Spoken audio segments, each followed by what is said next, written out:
A Associação Moçambicana de Juízes realizou mais uma edição das Conversas Soltas, um evento que reúne participantes durante cerca de 3 horas para momentos de partilha de experiências, aprendizagem e inspiração. A programação teve início com sessão de leitura, na qual as autoras Nilza Magaia, Nina Yanko e Cláudia Schoppe apresentaram os processos criativos e as mensagens presentes nas suas obras literárias. Entre os livros abordados estiveram A Menina do Velho Polígamo, O General Sugar Daddy Amargo e As Cicatrizes da Violência. As passagens que eu vou ler são sobre violência contra o homem. E o objetivo desta leitura é que vocês sejam mais empáticos com os homens. Eles precisam de muita mais empatia. Vou começar a minha leitura. Valdo, a minha irmã está com urgência de terminar a obra. Sabes como é difícil para ela pagar a renda de casa com o salário que tem. Suzete estava encostada batendo na porta da sala e falava com o marido sentado à mesa, a jantar. Valdo já sabia que aquilo eram as preliminares de um pedido que estava por vir. Manteve-se em silêncio, mastigando lentamente. Nós temos aquele material na obra e, pelo que vejo, não vamos reiniciar tão já. Então, eu decidi que vamos emprestá-la. Nós vamos emprestar aquele material e ela vai devolver-nos quando decidirmos recomeçar. Indicou Suzete. Ok, eu estava errado. Desta vez não veio o pedido. Foi mesmo um comunicado de decisão. Concluiu mentalmente Valdo. Estás a ouvir-me? Não dizes nada por quê? Concordo contigo, Suzy. Não, vamos sim emprestar o material de construção à tua irmã. Respondeu Valdo sem olhar para a esposa. Estás a despachar, né? Nem sequer olhas para mim quando falas comigo. Falou Suzete exaltada. Lá vamos nós de novo. Pensou Valdo e respirou fundo resignado. Vem cá, meu amorzinho, senta-te aqui ao meu lado. Não estou a despachar, só que estou a comer e tu estás parada atrás de mim. Não posso olhar para dois lados em simultâneo. Suzete aproximou-se, pegou no prato de comida e despejou lentamente sobre a cabeça de Valdo. Depois sentou-se ao lado dele e disse: se era a comida que te distraía, não te distrai mais. Agora só tens que olhar para o meu lado e mais nada. Suzy riu-se histericamente enquanto via a feijoada do jantar de Valdo escorrer pelos lisos cabelos pretos até aterrarem nos ombros cobertos de uma camisa branca desabotoada até o umbigo. Valdo pegou num pedaço de chouriço que tinha ido parar aos pelos do seu peito, colocou na boca e mastigou lentamente, com os olhos fechados, como se estivesse a apreciar-se da melhor iguaria do mundo. Depois abriu os olhos e olhou para Suzy dizendo: ok, Suzy, estou atento, só aqui. O que mais temos que decidir sobre o material de construção? Agora já não me apetece falar sobre isso. Vou para a cama. E veja se toma banho antes de vir dormir comigo. Sujo assim, comigo é que não dormes. Falava enquanto caminhava pelo corpo. Seguiu-se o painel denominado Do Saber, Ser e Estar, moderado por Erzelina Manjato. O painel integrou o debate ao lado do procurador Alexandre Chiconella e do advogado Dário de Souza. Eu, como magistrada, recordo-me desde sempre quis ser magistrada. Fui tentada várias vezes para mudar, porque dizia-se na altura que juíza não recebe nada, vá para o advogado. A advocacia aí é que se recebe mais. Eu estava a estudar fora na altura e tinha uma bolsa. Até diziam: tens noção de que tu, quando estiveres a trabalhar como juíza, vais receber até menos do que a bolsa que tens aqui. Eu disse: mesmo assim, eu gostaria de ir, que eu acho que é o mais adequado para mim. E também queria ouvir aqui dos nossos painelistas, começando por Cida Todário, que nos dissesse o que é que lhe levou a ser advogado. Entretanto, desempenhou e vai desempenhando outras atividades no meio disso. Mas o que é que lhe levou a querer ser advogado? O que é que lhe faz permanecer como advogado hoje, até a data? Muito obrigado a todos e a todas. Em direto à sua questão, também foi um sonho de infância. Eu tinha um tio que hoje é falecido, irmão do meu pai, que era advogado e que ele falava do direito, enfim, ao pequeno almoço, ao jantar, Enfim, ele falava de direito com uma emoção, pegava no Código Penal e não sei o quê, e corpos de delito, e aquelas discussões ali. Eu dizia, se eu quiser, se algum dia eu puder, eu tenho que ser advogado. Dolores Conela, como é que é ser magistrado do Ministério Público? Por que não é juiz?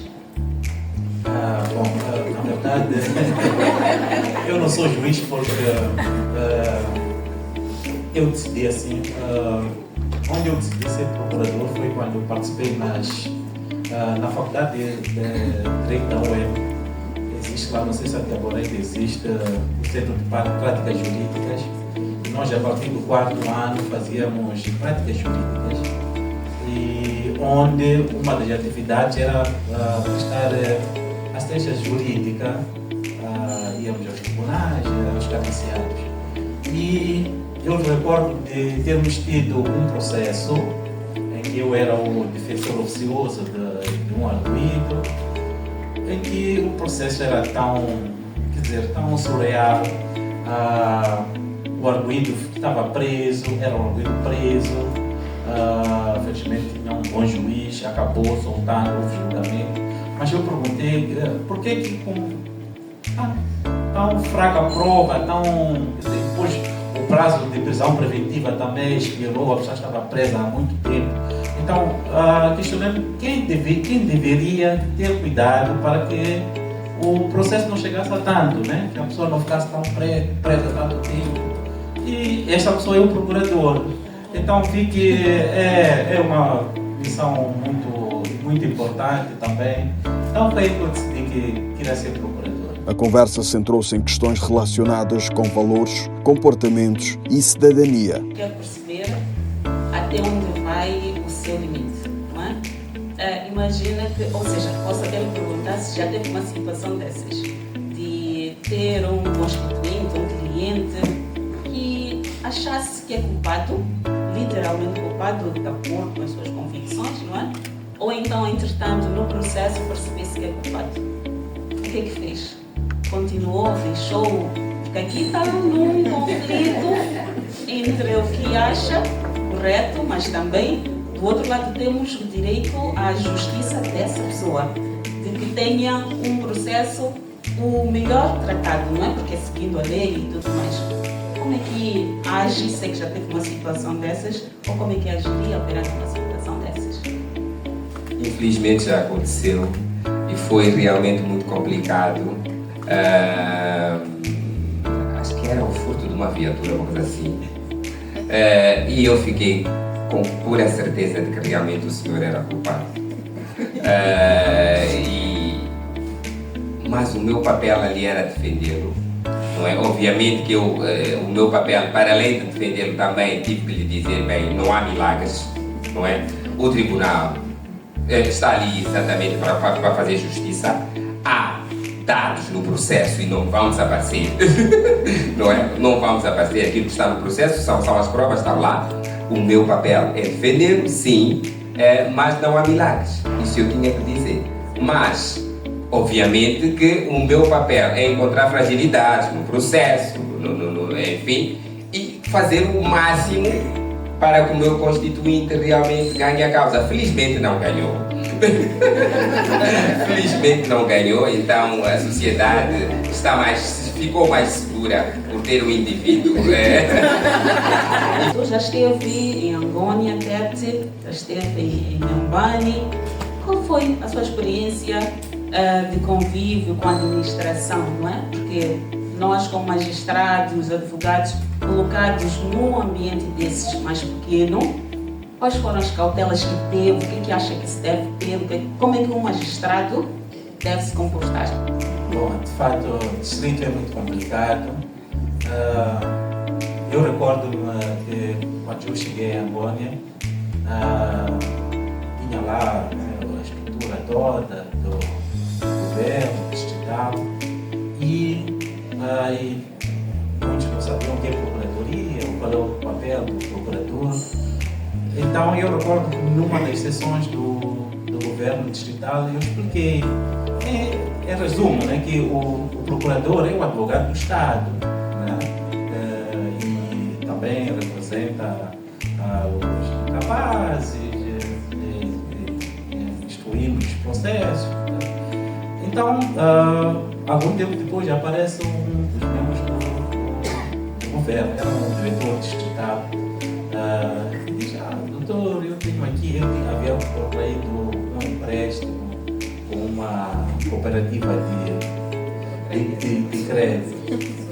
Então, estava a ser executado. Então, doutor, peço para escrever aqui, doutor, é o nosso advogado.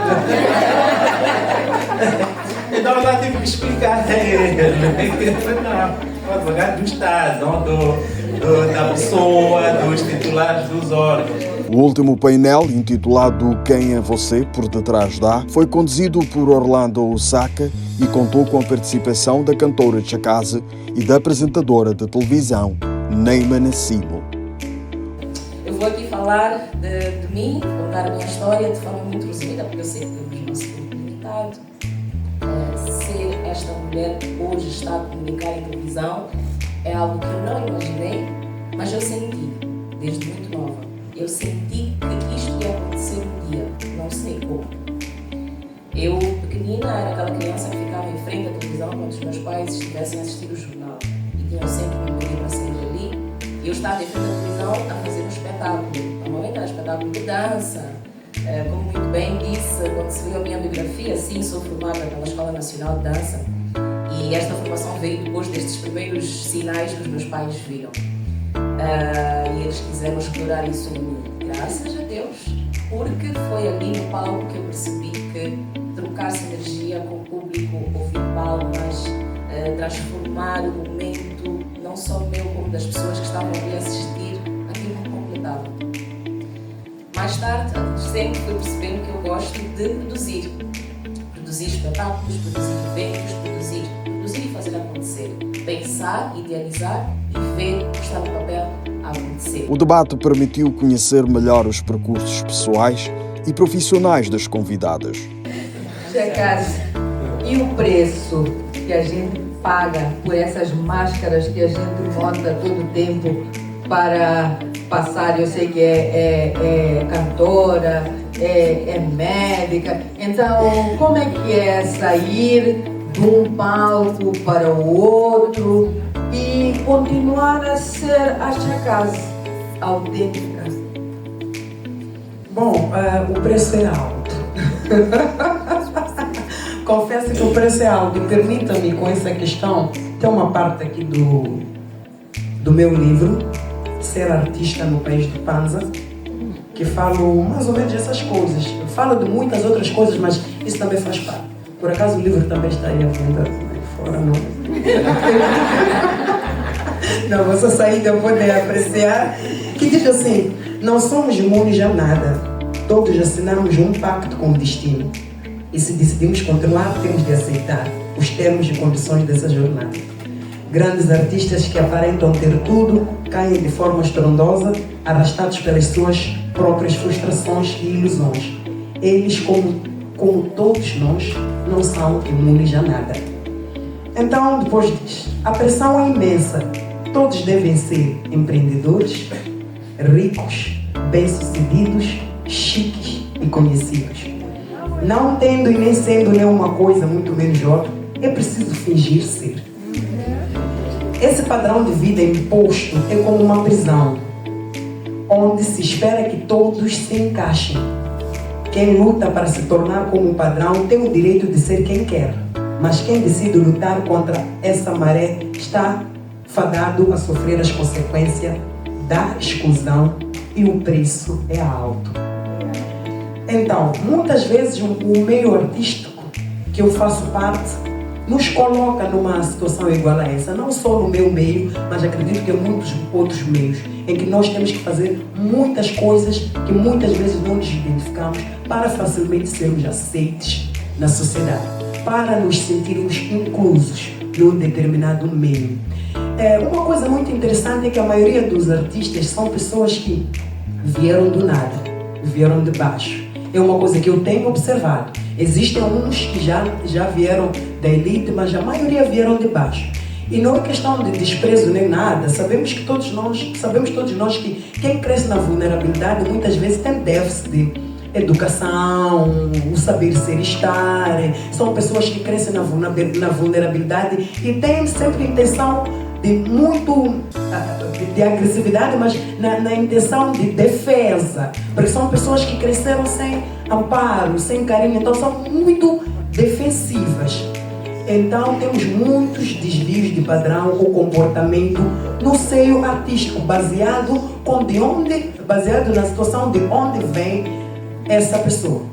Então, por muito tempo, introduzo isso para falar de mim, por muito tempo eu fui uma artista com esses sentimentos oprimidos, baseado do mundo onde eu vim, do meio social em que você tem que sempre fazer para ser aprovado.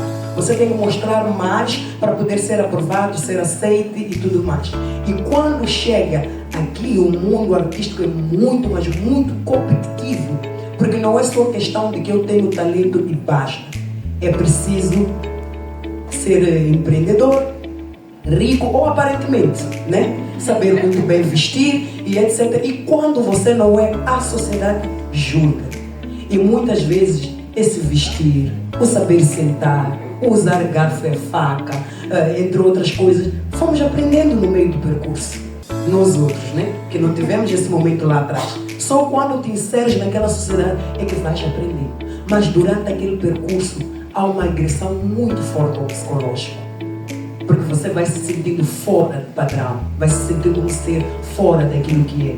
E mais uma vez entra um conflito interno de quem eu sou, Teresa ou Tia Casa. E muitas vezes eu sou a Tia Casa e sinto falta da Teresa.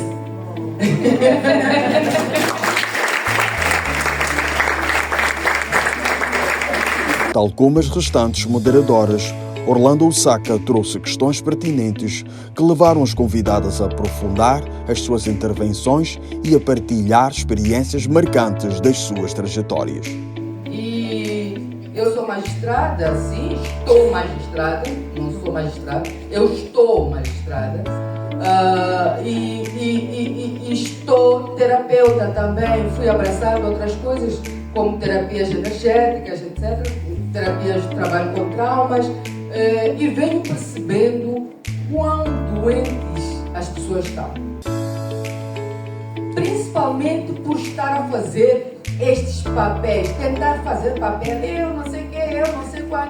Então, esse eu que fica por não ser expressado, ele somatiza, fica uma doença guardada em algum sítio. E de repente aparece alguém doente por conta desses traumas, não é? E como é que nós podemos fazer, porque não é só falar dos problemas, o que nós podemos fazer para melhorarmos trazermos esse ser humano autêntico, ele ganhar espaço, ele não ficar a ser reprimido toda hora? Como é que nós fazemos, Neima? Eu vou dar um exemplo agora de um caso que está a ser falado na rede social. Acho que todos aqui usam a internet. Para quem não usa, pronto. Temos uma artista moçambicana de nome Yuki que veio trazer uma opinião dela sobre como a música nacional é vista e consumida em Angola. E neste mesmo pronunciamento ela fala da vontade dela e ela também fala da vontade de outros artistas de ampliar o lugar para Angola. E esta fala tão humilde, tão serena desta artista gerou reação dos colegas, que no meio desta reação tem ofensas que passam por deixar subentendido que ela não só quer vender a música em Angola, como também quer vender o corpo. Foi muito fácil entrar por aí. Quando é mulher é muito fácil, né? É muito fácil reduzir a zero. Então, como fazer? Eu também tenho esta dúvida. Eu acho que mais do que queremos transformar quem tem este olhar negativo, quem faz isso é nós cabermos neste lugar. Eu recorro à meditação. Eu medito todos os dias. Eu naturalmente me liberto desta pressão, eu sinto que me liberto.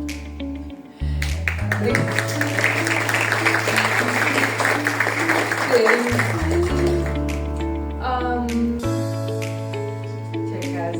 é a última intervenção.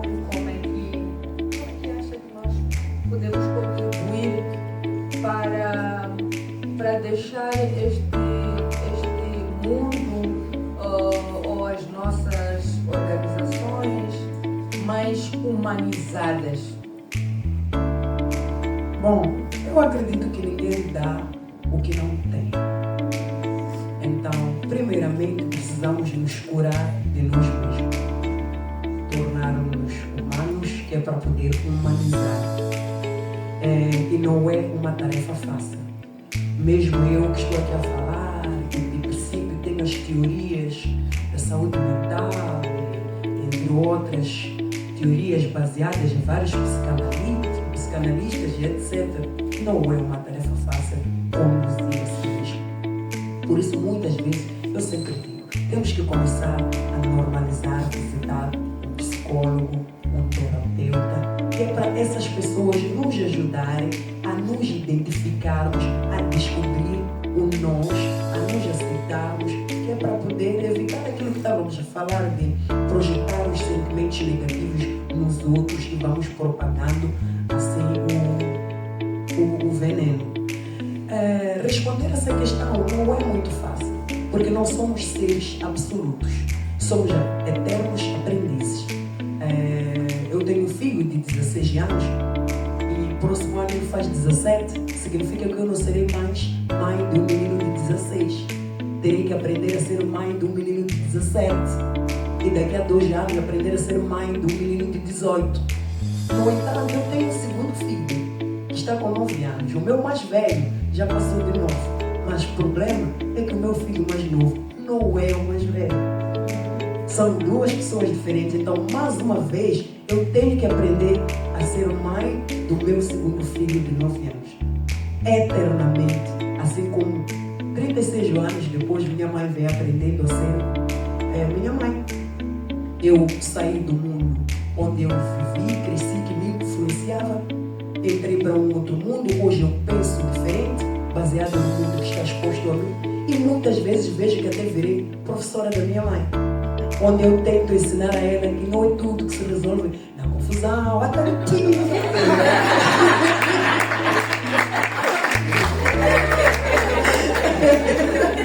E Maria é atentiva, eu tenho que tentar me explicar que, mãe, essas coisas muitas vezes machucam a nós mesmos. Você vai lá para fazer confusão, para você mostrar que você não leva desaforo para casa, mas no final das contas, na noite, você é que sai mentalmente mais machucado. É importante deixar isso. Então vamos todos aprender de nós mesmos a cada dia, nos permitirmos a abrir esse catálogo de nós mesmos e direcionarmos as pessoas certas que possam nos ensinar. Hoje em dia temos a internet, né? Que ensina-nos a usar qualquer instrumento que a gente tem em casa. Nós também somos um instrumento e precisamos aprender como manejar esse instrumento que somos nós mesmos. Obrigada. Bom, vou puxar aqui.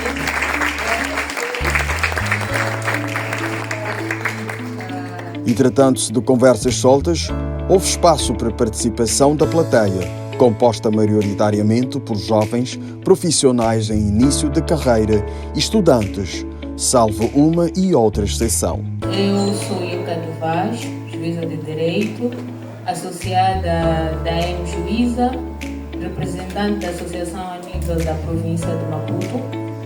A minha questão vai para a doutora Irzina, na qualidade de colega de profissão.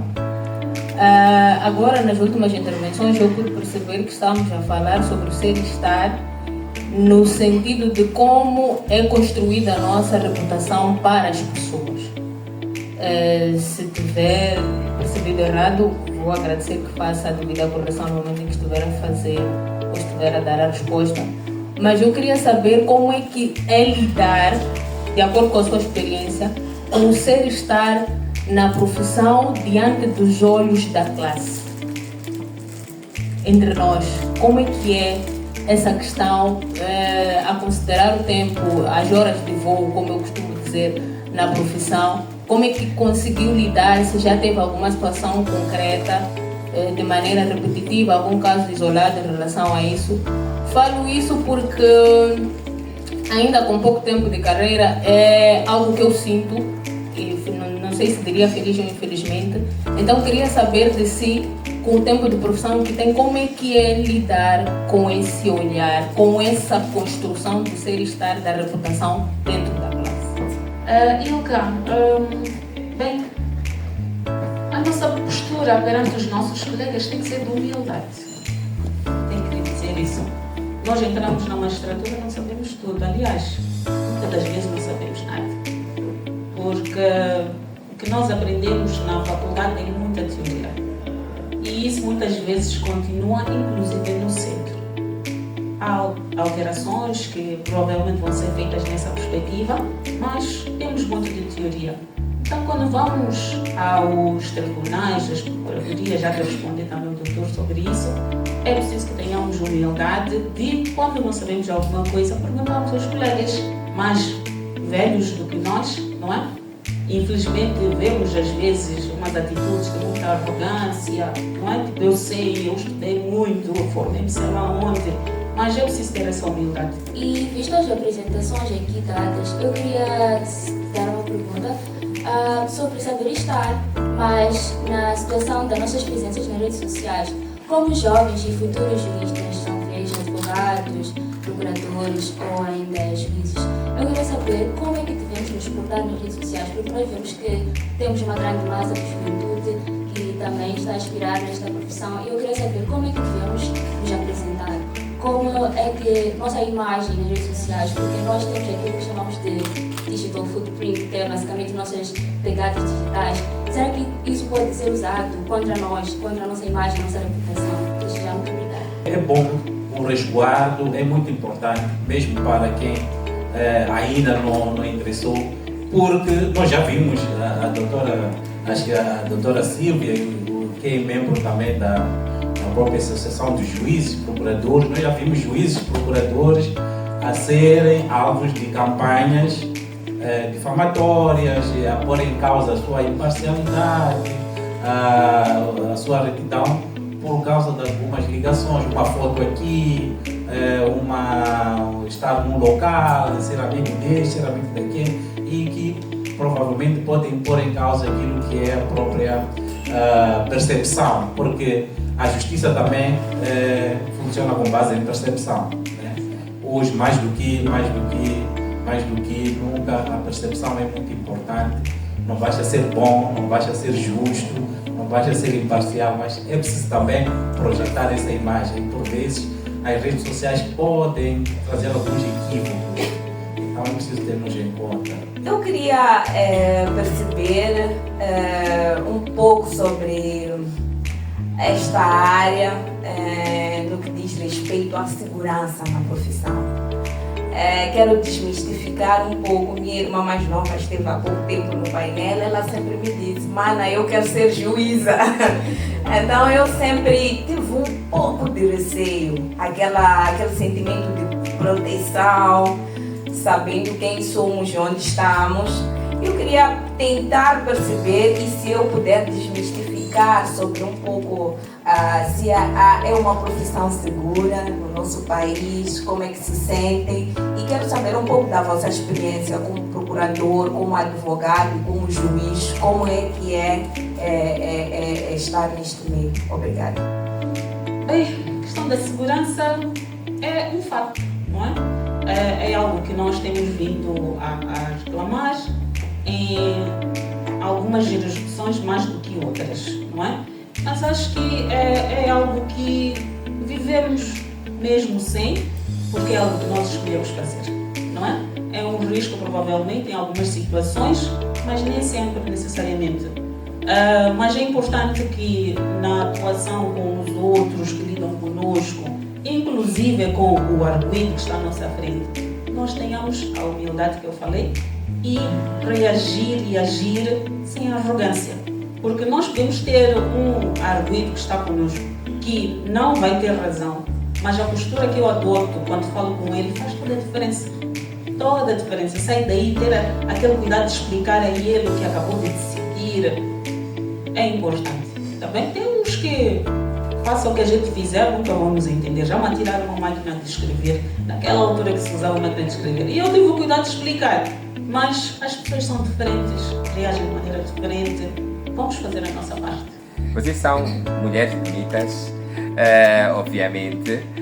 Eu queria saber como é que vocês fazem, porque a nossa ideia aí é quem são vocês por trás destas mulheres. Como é que fazem para se afastar da ditadura da beleza, né? Quando a gente diz você é uma mulher bonita, se calhar é bonita hoje porque eu gostei do vestido, porque eu gostei do cabelo como está, e isso é uma ditadura. E acho que isso se sente muito quando se é mulher e se sente mais ainda quando se é uma pessoa exposta, né?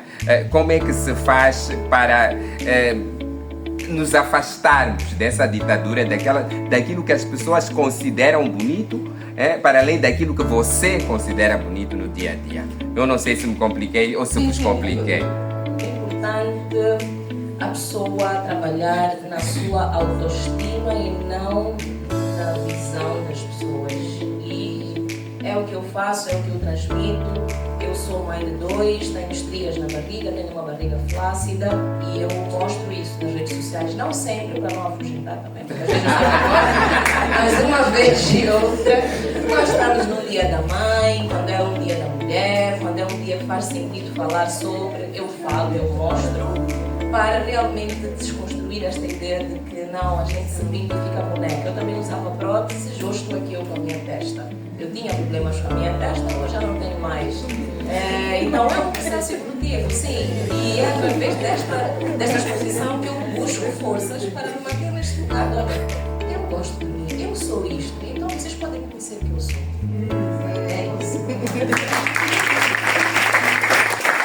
E o que mais poderia faltar, senão um momento cultural? A componente artística esteve a cargo do jovem violinista Jorge Mbié, que brindou os participantes com uma atuação musical de elevado nível, enriquecendo ainda mais a experiência proporcionada pelo evento.